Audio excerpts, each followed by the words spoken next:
Good morning, boys and girls. For those of you who don't know me, my name is Jenny, and I am here today to start us off on a journey which we are going to make over the next few weeks, a journey that we're going to go on that will take us to Jerusalem. Now, don't pack your suitcases too quickly because we're not actually going to go to Jerusalem.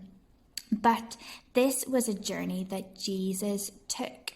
And this is actually a really important journey because this journey to Jerusalem was the last journey to Jerusalem that Jesus took before he was died and he was buried.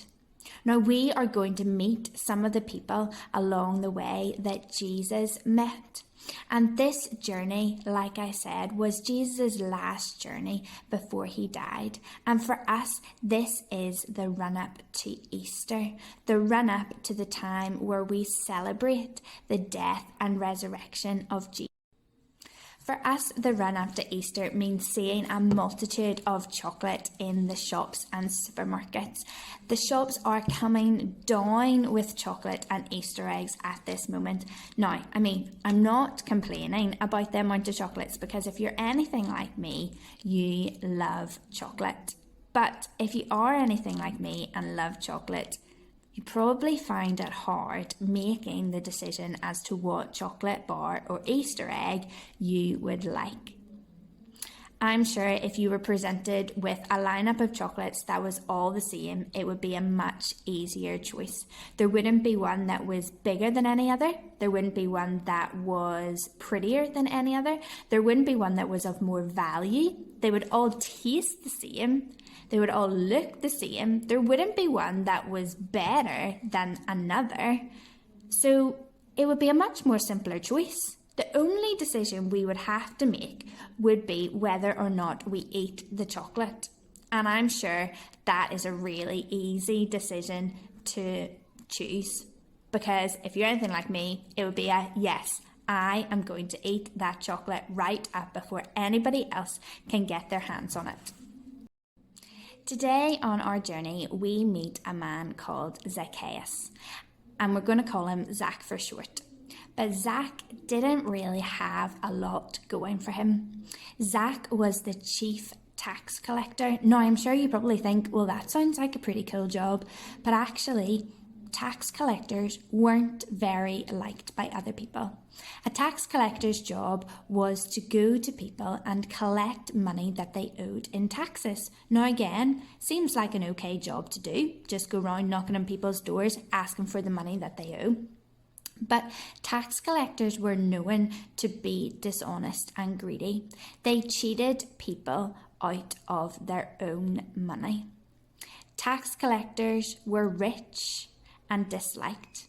And that's what Zack was. Zack was rich and disliked.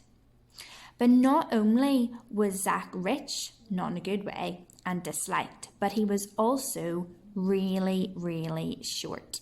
Okay, which meant that when Jesus came to the town that he lived in, he couldn't see Jesus through the crowd of people. So instead of missing out, he found the nearest tree and climbed it right to the very top. Problem solved, Zacchaeus thought. He could now see and hear Jesus. But do you know what? Jesus could also see Zack. And as soon as Jesus spotted Zack, he told Zack to come down from the tree because he was going to his house for dinner. Now, I'm sure you're probably wondering, well, Jenny, why on earth is Jesus going to Zack's house? And you know what? That was on the question of all of the people in the crowd's lips. All of those people saw Zack as a sinner. So why on earth was Jesus going to the house of a sinner? Why would he pay attention to Zack and not pay attention to somebody else who lives a good life, who doesn't sin, who doesn't cheat people out of their own money? Well, that's because when Jesus came to earth, he came to earth to seek and save the lost, which means he came to earth to be friends with sinners, to look out for those sinners. And that's exactly what he is doing with Zack. He was going to Zack's house because he needed to be found by Jesus. Secondly, I'm sure you're probably wondering, how did Zack respond? Well, Zack was so excited. No one wants to be seen with Zack, let alone go to his house for dinner. He could not wait to have Jesus in his house for tea, so he scrambled down the tree as fast as he could. And I'm sure as he was doing that, his thoughts were racing. What was he going to cook for Jesus? Was his house tidy when he left it that morning? What was he going to say to Jesus? What was Jesus going to say to him?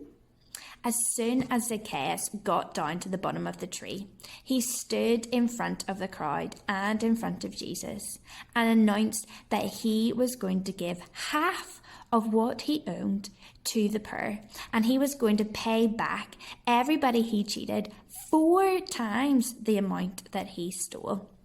Now, you don't have to be from Zack's time to know that giving away half of your stuff is pretty generous. Just think about it. Think about all the stuff that you have in your house right now. All of those toys, those books, those devices, those games, clothes, your furniture. Think about having that. Think about splitting it in half and giving it to the poor. I don't know about you, but I would have a really hard time deciding what I wanted to keep and what I wanted to give away. But Zack, he didn't even think about that. He was changed. Zack's response was the kind of behaviour you would see in someone whose life had been changed by Jesus. And that was Zack. Zack's heart had been changed by the love and acceptance of Jesus. Like I said at the beginning, I am awful at making decisions. I would probably find it difficult choosing between identical chocolate bars or identical Easter eggs. I think about the decision that I am going to make far too much sometimes. I usually make up lists of pros and cons just to make sure the decision I am going to make is the right one. And this is even the same when it comes to following Jesus. I think, is this going to take up too much time? Am I going to have to do something that I don't want to do? Am I going to have to change jobs? Am I going to have to move away from where I live? Am I going to have to give up half of everything I own? Is this something that I really want to do? Zack, he didn't even hesitate. He didn't even stop to think. He didn't or ha. He knew that he wanted to follow Jesus right there and then. He decided that he would give up the life that he was living before, the life of dishonesty, the life of cheating people out of what they owned, to live a life for Jesus. Zacchaeus was truly changed from the inside out. Like Zacchaeus, we have a choice to make too. We have a choice to make every single day as to whether or not we choose to live a life for Jesus. When Zacchaeus chose to live a life for Jesus, he was changed from the inside out. And you know what? That's what happens to us whenever we choose to live a life for Jesus. We are changed from the inside out. We become more like Jesus.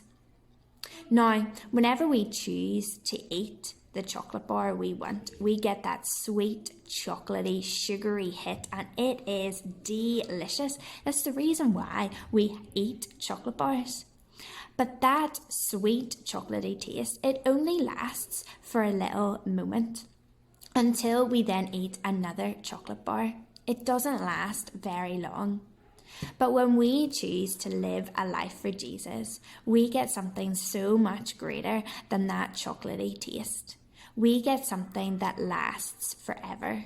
We get to spend eternity with Jesus. We get eternal life.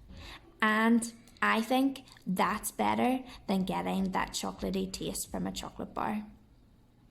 So I encourage you today, I encourage you to choose a life for Jesus. Choose a life where you follow him.